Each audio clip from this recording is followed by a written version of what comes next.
बिस्मिल्लाहिर्रहमानिर्रहीम। बहुत बहुत शुक्रिया आप सबका। मैं आसिफ रशीद आपके साथ। बजट 2025-26 माली तौर पर आपके सामने रखा जा चुका है कि हुकूमत ने क्या क्या चीज़ें प्रपोज़ की हैं तालीम के, सेहत के, इंफ्रास्ट्रक्चर के मैदान में, टूरिज़म और ट्रांसपोर्टेशंस के लिए क्या है, जम्मू कश्मीर में ख़वातीन के लिए, बुज़ुर्गों के लिए, महिलाओं के लिए या फिर आम शहरियों के लिए क्या है, वो आपके सामने एक एक चीज़ें मोटे तौर पर कुछ पॉइंट्स, बहुत सारे लोगों की रिक्वेस्ट पे मैं ये सारी चीज़ें कर रहा हूँ। इंपॉर्टेंट पॉइंट्स मैं आपके सामने रखूँगा और सबसे बड़ी बात जो मेरी नज़र में है इस बजट में अगर कमी है तो वो मुलाजमीन के साथ नाइंसाफ़ी है।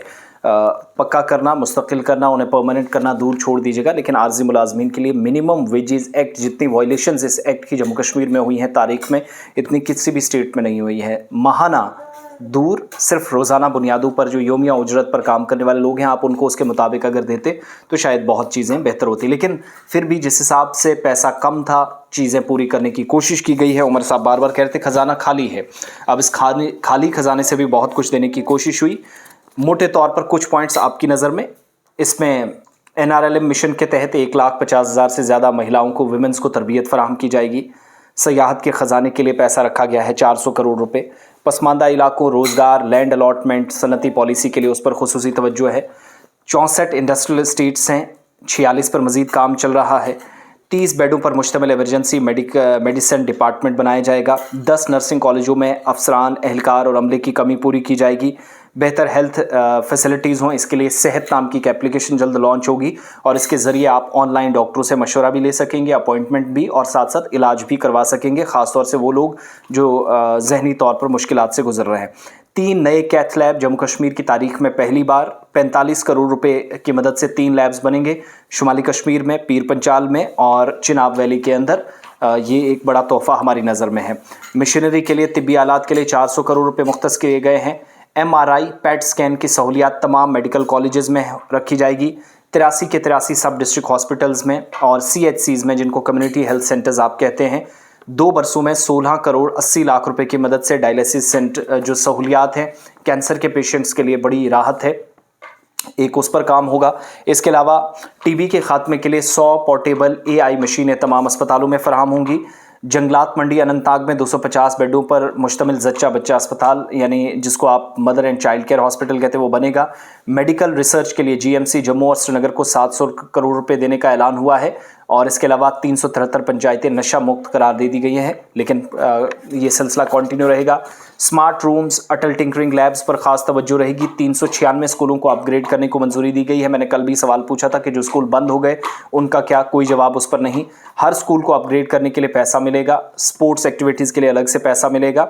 सालाना बजट में स्कूल और आला तालीम जो हायर एजुकेशन डिपार्टमेंट है 1388.97 करोड़ रुपए उसके लिए रखे गए हैं। 2 नए यूथ हॉस्टल जम्मू और कश्मीर में बनेंगे। बेहतर खेल ढांचे के लिए पूरे खित्ते में 247 खेल के मैदान और स्पोर्ट्स कोर्ट बन रहे हैं।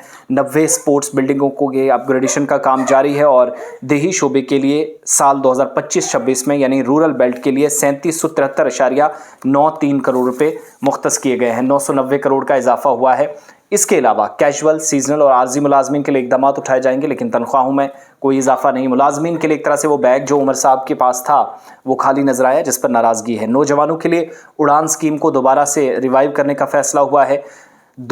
एक national law university, skill development university कायम होगी, इसके लिए 50 करोड़ रुपए रखे गए हैं। 1 अप्रैल से 10 किलो राशन, जिनको 5 किलो मिलता था, 10 किलो अब मिलेगा उनको। जो AAY अंत्योदय अन्न योजना, जो तकरीबन 95,000 की आबादी बनती है, 1.5% के आसपास उन्हीं को मिलेगा। थोड़ा सा वादे से पीछे आए, इसलिए नेशनल कॉन्फ्रेंस को इसके लिए क्रिटिसिज्म का सामना है, होना भी चाहिए। इसी तरीके से जम्मू कश्मीर में तमाम जो ख़वातीन हैं, महिलाएं हैं, मुफ्त सवारी करेंगी ई-बसेज़ और सरकारी बसों में। 1 अप्रैल से कोई किराया नहीं होगा। माजूर, मौमर अफराद, बुजुर्ग, तलाक याफ्ता ख़वातीन, दीगर के लिए पेंशन का ऐलान हुआ है। जो ऑलरेडी पेंशन मिल रही थी उसमें इजाफा।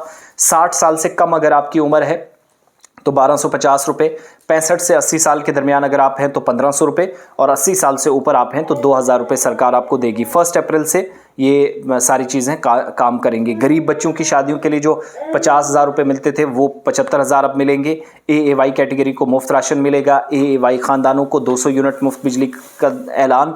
ज़ेर ज़मीन केबलिंग इसके लिए शुरू हो रही है। बहुत जल्द मीटरिंग का सिलसिला भी आगे देखेंगे, जिस पर नेशनल कॉन्फ्रेंस काफ़ी तनकीद का सामना भी कर रही है। PMGSY के तहत 7,876 किलोमीटर सड़कें बनाई गई हैं और 4,000 किलोमीटर सड़कें इस बार पक्की होंगी। PM रोड स्कीम, PMGSY जिसको आप कहते हैं, PWD और नाबार्ड के तहत ये सड़कें पक्की होंगी।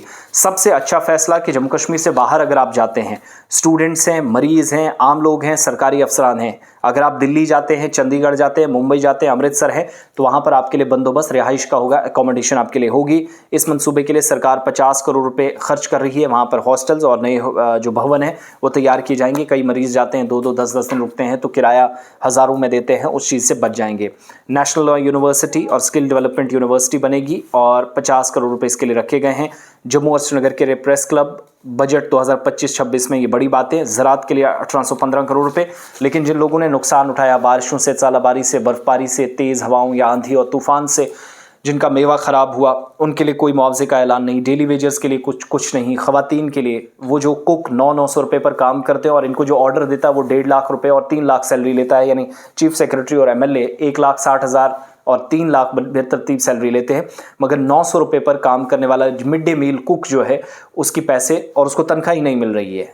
बढ़ोतरी तो दूर, एक तो वो नुकसान। दूसरी बड़ी बात जो हमारी नज़र में सबसे बड़ी मुश्किलात है कि डेली वेजर्स के लिए कुछ भी नहीं। PDD, इसके अलावा PHE डेली वेजर्स हैं, बाकी डिपार्टमेंट में फॉरेस्ट एम्प्लॉयज़ हैं। ऑलरेडी जो तहकीकात जिन पर चल रही हैं, जिसमें फायर एंड इमरजेंसी का मामला भी दबाने की कोशिश हो रही है, FIR लॉन्च तो की गई मगर उससे आगे कुछ नहीं हुआ, उस पर कोई बात खुलकर नहीं। इसके अलावा रहबरे खेल, रहबरे ज़राअत, रहबरे जंगलात, कुछ भी उनके लिए नहीं। 3,000 तनख्वाह वही मिलती है, वो काम करते रहेंगे। और बाकी सारी चीज़ें हैं जिन पर तवज्जो दी जानी चाहिए थी। लेकिन एक बड़ी आबादी छोड़ी गई है। 70% आबादी जम्मू कश्मीर में वो भी है जो BPL के ज़ुमरे में आती है और लाखों राशन कार्ड होल्डर्स हैं। उनके लिए क्या होगा? वो एक बड़ी आबादी है जो मौजूदा वक्त में 25 लाख प्लस राशन कार्ड्स हैं, उनमें से 17 लाख प्लस आपके पास हैं जो BPL के ज़ुमरे में आते हैं। उसके अलावा AAY, चलिए APL है उसको छोड़ दीजिएगा, लेकिन BPL वालों का क्या? ना बिजली, ना राशन, ना पानी मुफ्त होने की बात। तो ये सारा सिलसिला नेशनल कॉन्फ्रेंस के लिए उतार चढ़ाओ, लेकिन कहा जा रहा अभी शुरुआत है, इससे आगे जो होगा। अब देखिए BJP भी इस पर एक तंज कर रही है कि ये मरकज़ी मुआवनत वाली स्कीमें वही अनाउंस की गई। क्या मरकज़ी स्कीमें जो शुरू होती हैं वो किसी के नाम की होती हैं, तो क्या मतलब दूसरी सरकार स्टेट में अनाउंस नहीं कर सकती? प्राइम मिनिस्टर की तरफ से जितनी स्कीमें शुरू की गई हैं तो क्या PM ने वो अपने घर से दी हैं? नहीं, ये सरकारी ख़जाने से होता है। जैसे 2005-06 में Mahatma Gandhi national rural guarantee employment act आया, मनरेगा आया, तो क्या आज मनमोहन सिंह साहब का नाम लेना छोड़ दे? इसी तरीके से राइट टू एजुकेशन जो साल 2009 में एक बड़ा आया, साल 2006 में एक बड़ी अहम पेशरफ्त हुई।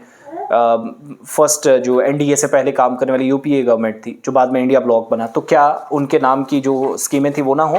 तो ये एक बहाना भी हो सकता है। लेकिन जो लोग ये कह रहे हैं कि इस बजट में कुछ भी नहीं है, उनसे सिर्फ इतना सा सवाल, आप ये तो 3 महीनों का बजट है कि हुकूमत अब अगले महीने 6-8 महीनों में क्या करेगी, 3 महीनों में उसने बता दिया है। 140 दिनों में सरकार का खजाना खाली होने के बावजूद भी, क्योंकि ग्रांट्स उतनी ज़्यादा नहीं होती, 1,12 करोड़ प्लस बजट था, मगर वो लोग भी ज़रा जवाब दें जो 10 साल से हुकूमत में थे और कभी अच्छा काम होता था तो गवर्नर को, एडमिनिस्ट्रेशन जो गवर्नर चलाते थे उसको क्रेडिट देते थे या मरकज़ को। आज ज़रा ये भी जवाब दें कि 10 सालों में जो तबाही मचाई, 700 दिनों से PHE और PDD के डेली वेजेस सड़कों पर बैठे हैं, किसी ने हिसाब नहीं लिया। आज उनको कोई हक ये सवाल पूछने का नहीं है कि नेशनल कॉन्फ्रेंस की हुकूमत ने उन्हें कुछ नहीं दिया। थोड़ा सा वक्त है, नेशनल कॉन्फ्रेंस को भी गले से पकड़ेंगे, 6 महीने होने दीजिएगा। रिपोर्ट कार्ड के लिए 140 दिन काफ़ी नहीं है, जो हमारी जो निशानदेही है, मुशाहिदा है। तो थोड़ा सा रुक जाइए, हम इनसे भी एक एक करके हिसाब लेंगे। बाकी ओवरऑल हमें जो लगता है गुंजाइश बेहतरी की थी कि आंगनवाड़ी की जो ख़वातीन हैं, निचले सतह पर मुलाजमीन जो आर्जी बुनियादों पर काम करते हैं, उनकी तनख्वाह कम से कम बढ़ाई जा सकती थी। इतना पैसा तो स्टेट या UT गवर्नमेंट के पास होता है।